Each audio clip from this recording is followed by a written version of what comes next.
इस वीडियो में मैं आपको वन पंच मैन एनिमे के अंदर सभी एस क्लास हीरोज को एक्सप्लेन करूंगा, उनके रैंक और उनकी एबिलिटी को।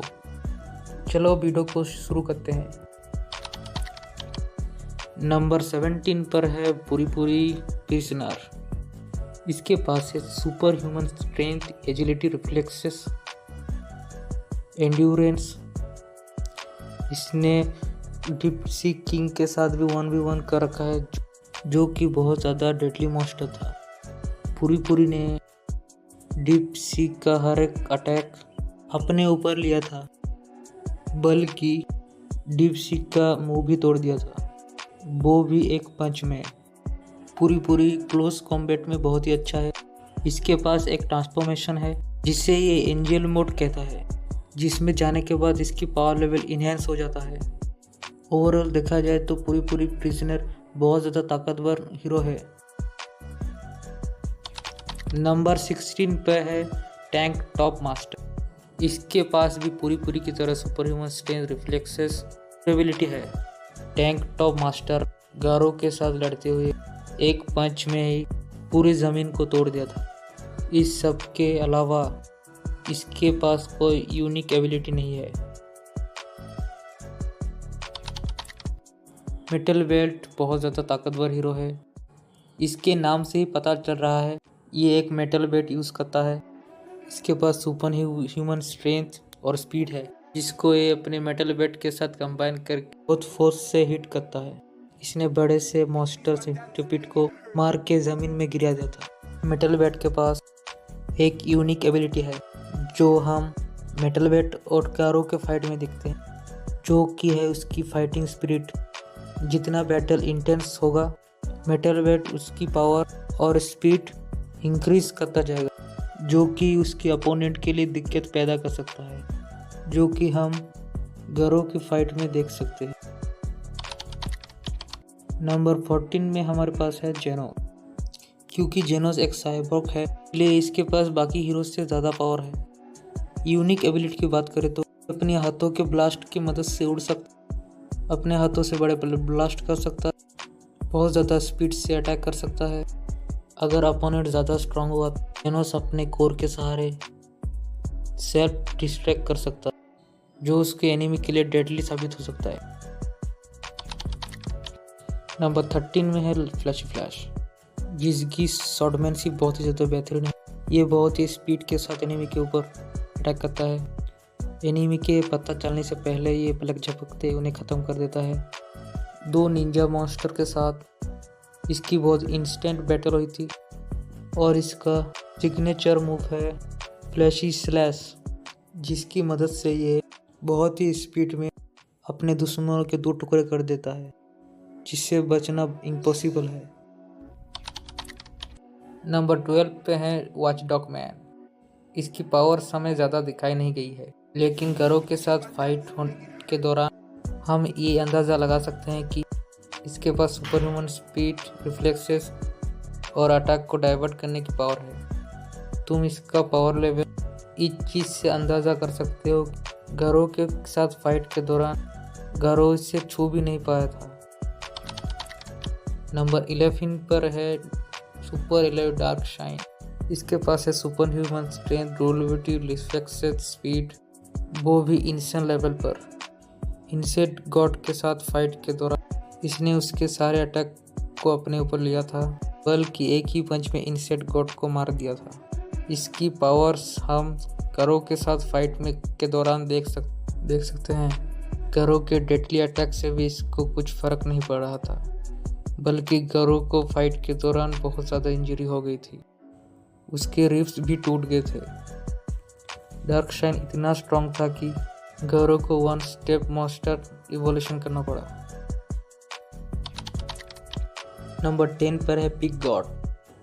इसकी एबिलिटी है मॉन्स्टरों को खाना, बस इतना ही। इससे ज़्यादा इसके पास कुछ भी नहीं है। तुम्हें पता है तो तुम कमेंट कर सकते हो। फिलहाल चलते हैं अगले कैरेक्टर की ओर। नंबर 9 पे आता है ड्राइव नाइट।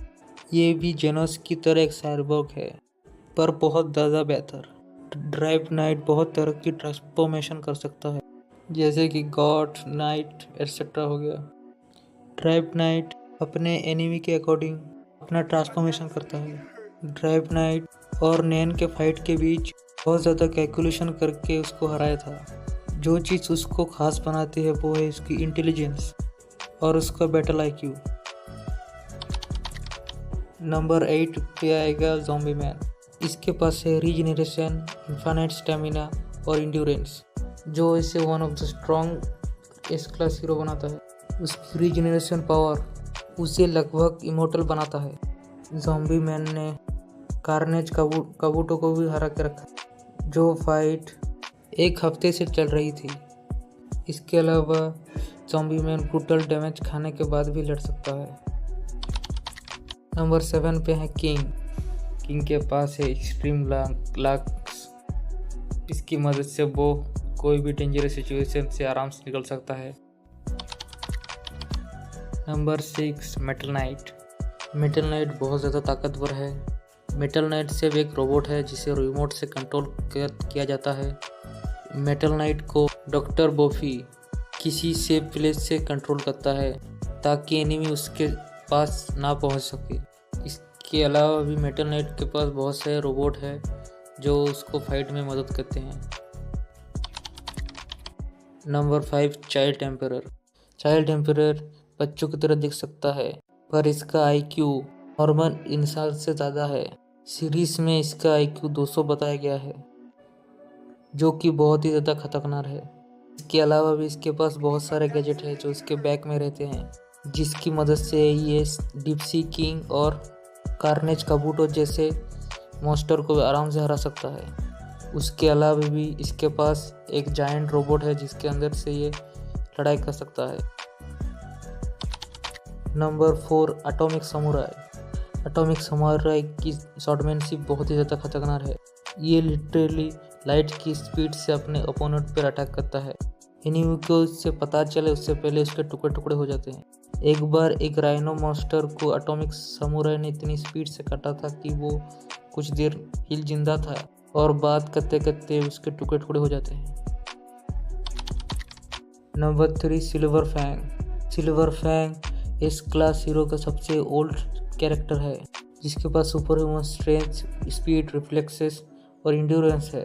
इसके अलावा भी सिल्वर फैंग मार्शल आर्ट में महारत हासिल कर चुका है और ये water streaming, rock smashing fist use करता है।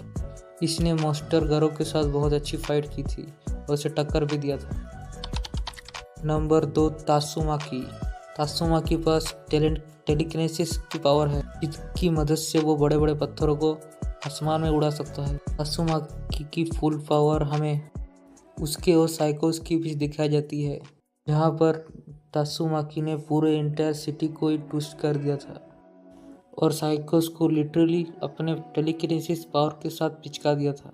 उसके बाद उसने उसकी पावर की मदद से पूरे के पूरे मॉन्स्टर एसोसिएशन बिल्डिंग को ही उठा लिया था।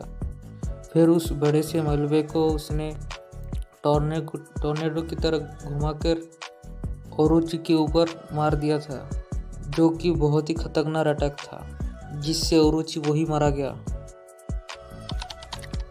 नंबर 1 पे आता है ब्लास्ट, हीरो एसोसिएशन का सबसे स्ट्रॉन्ग हीरो। ब्लास्ट बहुत ही ज़्यादा मिस्टीरियस कैरेक्टर है। ब्लास्ट के पास है super human strength, durability, reflexes, speed और एंड्योरेंस। जब फ्लैश ने ब्लास्ट की पावर को टेस्ट करने की कोशिश किया था, तो फ्लैश ने अपनी मैक्सिमम स्पीड के में ब्लास्ट के ऊपर किक किया था, पर ब्लास्ट ने फ्लैश के अटैक को बचते हुए उसके पीछे ही चला गया, जिससे फ्लैश भी हैरान हो गया था। ब्लास्ट के पास और एक पावर है कि वो पोर्टल को क्रिएट कर सकता है। वो पोर्टल के सहारे यहाँ से वहाँ ट्रैवल कर सकता है। ब्लास्ट ने एक बार एक मिस्टीरियस क्यूब को भी हाथ में उंगली से उठा दिया था, जो कि बहुत ज़्यादा भारी था। इसके अलावा भी गरों के साथ फाइट के दौरान हम देखते हैं कि कॉस्मिक गरों को उसने आराम से टक्कर दिया था, जो कि ये बताता है कि ब्लास्ट कितना ज़्यादा ताकतवर है। तो आज के लिए इतना ही, मिलते हैं दूसरी वीडियो पर।